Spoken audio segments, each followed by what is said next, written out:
Sur le plateau, vous êtes historien, essayiste, vous avez écrit entre autres Nouveau clivage gauche-droite, vous parlez de l'islamo-gauchisme, du populisme et ce nouveau clivage gauche-droite. Pourquoi avoir invité Philippe Fabry sur notre plateau ce samedi soir, Mathieu? Parce que je lis Philippe Fabry toujours avec intérêt et perplexité. C'est-à-dire que je le trouve passionnant. Il me convainc une fois sur deux, peut-être deux fois sur trois.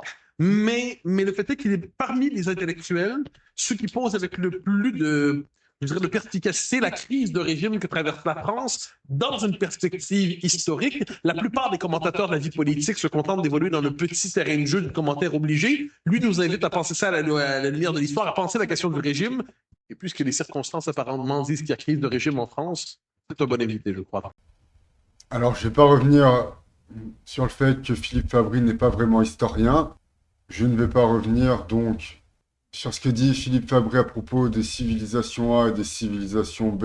Aujourd'hui en histoire, on parle de civilisation gréco-romaine. Donc il n'y a pas des civilisations grecques et une civilisation romaine. Mais je vais revenir sur ce que dit Mathieu Bocoté, qui dit que Philippe Fabry est l'un des rares intellectuels à mettre à jour la crise de régime actuelle. En fait, je suis le seul mec à avoir employé les termes. Alors, je ne sais plus ce que j'avais dit exactement, mais nous sommes dans une transition entre la République française et le régime européen. C'est ça qui se passe à l'heure actuelle. Alors, on peut bien regarder le passé, tout ça. Bon, une des premières choses qu'on apprend en histoire, c'est que l'histoire ne se répète pas.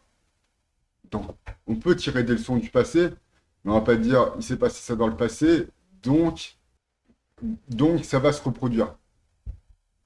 L'histoire ne se répète pas.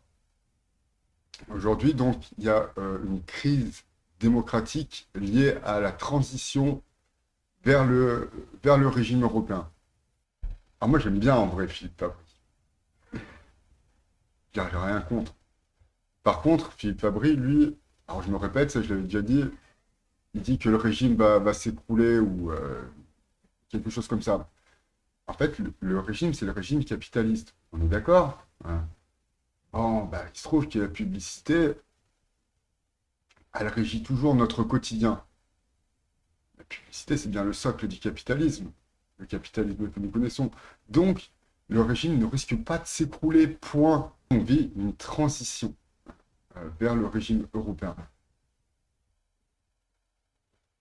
Donc, il y a une crise démocratique. Il y a une crise de régime parce qu'il y a une transition vers le régime européen. Mais la crise, elle n'est pas tant une crise de régime qu'une crise démocratique. Alors moi, je suis pour l'Europe, hein, mais bon, effectivement, je trouve ça un peu dommage que les citoyens ayant voté contre le traité de Lisbonne, c'est dommage qu'on n'en ait pas tenu compte. Aujourd'hui, donc il y a une crise avec ce qui se passe, tout ça. Bon, bah, écoutez, si vous voulez écouter jusque-là, vous avez qu'à. J'attends les commentaires. Hein. J'attends les commentaires pour en dire plus parce que moi, ça me fatigue, je suis malade.